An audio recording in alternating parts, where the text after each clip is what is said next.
Alexander Amro with today's news. With warm weather approaching, today's topic of interest is malaria. Today we have Dr. Jennifer Gardy with us today on the latest research of malaria. Right now we will hear from Michelle on today's weather report. Meteorologist Michelle Muscatello. It's a real nice spring day, mild way to kick off the work and school week after April vacation. Temperatures are up compared to yesterday into the lower to middle 60s. Inland coastal area is going to be in the mid to upper 50s this afternoon. We'll keep that sun cloud mix going into this evening. Tonight's going to be dry, increasing clouds, especially after midnight. Low temperatures into the lower to middle 40s. We do have some showers in the forecast as we look ahead to Tuesday, especially afternoon. It's from a cold front that's back still across the Ohio Valley right now. That front's going to slide eastward and deliver for us some scattered showers. No weather-related issues through this evening and tonight, just increasing clouds tomorrow morning, and then by midday and afternoon those scattered showers are popping up, and they'll continue into the evening and night before tapering off early on Wednesday morning. We'll get back to partly sunny skies Wednesday afternoon. And right now, that Tuesday night shower activity looks to be our best chance of the week of getting some wet weather. We'll have you updated on our main weather page at WPRI. Thank you, Michelle, for the weather report. Now we have Dr. Gardy's report on malaria. Give you 3 seconds to guess which disease has had the biggest impact on human history. The answer? Malaria. I'm Dr. Jennifer Gardy. Join me as I take a look at some of the oldest struggles in our history, our fights against disease. This is Sick History. Time and time again in ancient texts, we see descriptions of malaria-like illness and of our efforts to prevent mosquito bites. Humans have known that mosquitoes are trouble. The ancient Egyptians ate lots of garlic to ward off these airborne pests, and it's even believed that Cleopatra slept under one of the first bed nets.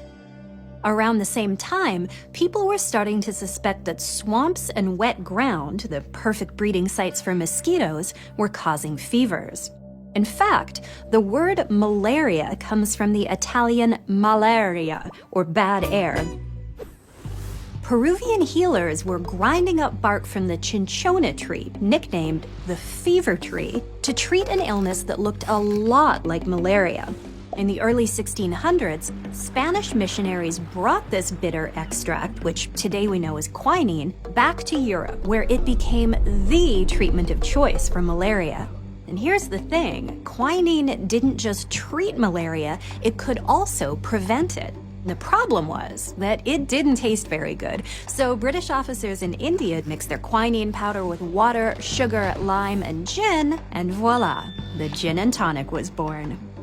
Cheers. Ooh, that's good. The next big malaria milestone came in 1894 when British scientist Sir Ronald Ross made a critical discovery. Malaria was caused by a tiny single-celled parasite called Plasmodium living inside the mosquito. Although most mosquito species don't carry or transmit the malaria parasite, it's incredibly important to study the behavior and the biology of the handful that do. This is one of our best approaches to preventing malaria transmission. The Institute for Disease Modeling is one of the many places looking at how understanding mosquitoes can help tackle this complex disease.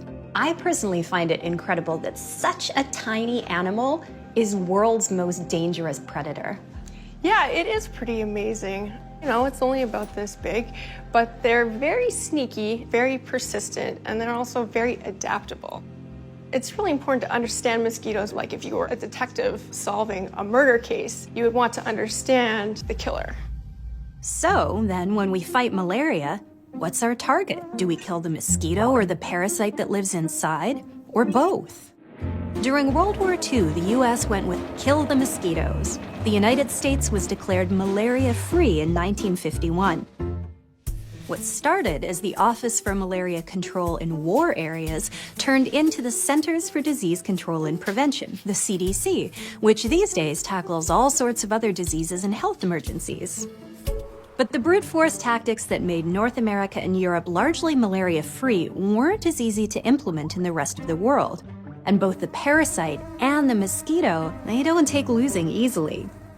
Today, the fight to eradicate malaria means disrupting the transmission of the Plasmodium parasite. But how do we outsmart the parasite before it outsmarts us? It's simple. Just do the math.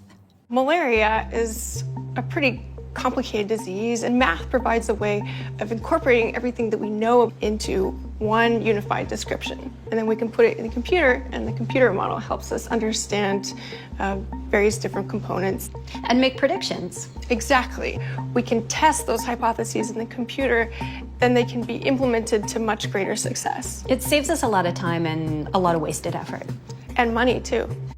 Alongside the math, we've also got new and better tools to help us in our quest.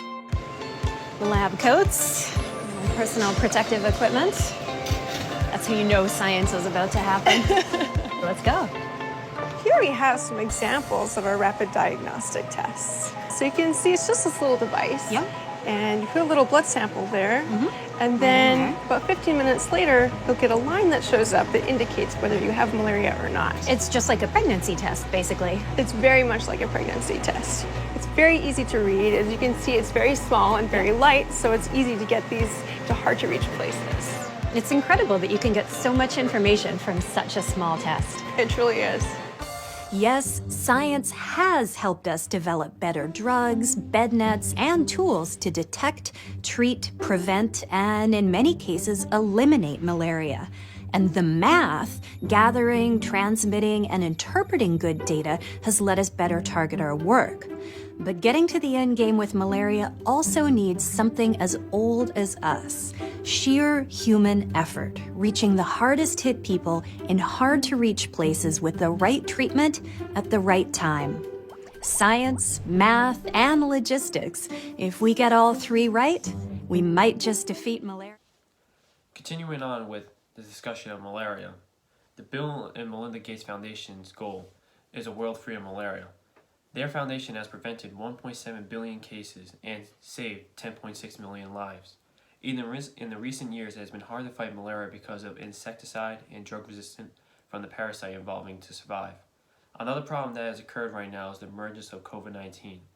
Even though malaria is a huge issue, it is hard to prioritize the disease when a community is impacted by both at the same time frame.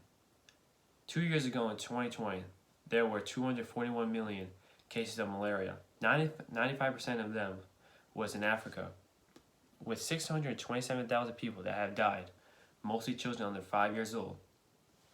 The foundation believes that eradication is the only goal that can be achieved. Malaria rates can be varied throughout the regions of the world. Northern Asia, Russia, and northern countries had the least amount of problems with malaria because of the temperatures being so cold. Southern Asia has low to middle amounts of problems with malaria because of their temperature not being cold all the time, but they do have a problem with malaria because of the dirty water in surrounding cities and countries. Northern America is seen to have very low rates of malaria because of our temperature and our health policies helping with the issue of the disease. South America's rate for malaria is high because of the vast tropical regions being close to the equator. The main continent that malaria affects is Africa. They have the highest problem with malaria, with their rate being the highest. Their rate went down dramatically, but went back up because of the parasite's way of getting immune to antidotes.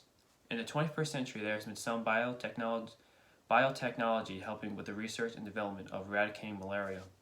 The main challenge faced by malaria researchers is overcoming the drug resistance from the parasite. The only solution to this situation is adapting to the principles of vector control and patient therapy to the biotechnology. To control the disease, multiple compounds such as metallic nanoparticles, nucleic acid, proteins, and lipids have been used. With this type of new technology, the biotechnology researchers now hope that there is a new door to be opened for the research of malaria. Having the knowledge of malaria and the serious damage that it has done to our world and other people's lives can make you appreciate your healthy life. This is Alexander Emerald, and that was today's news.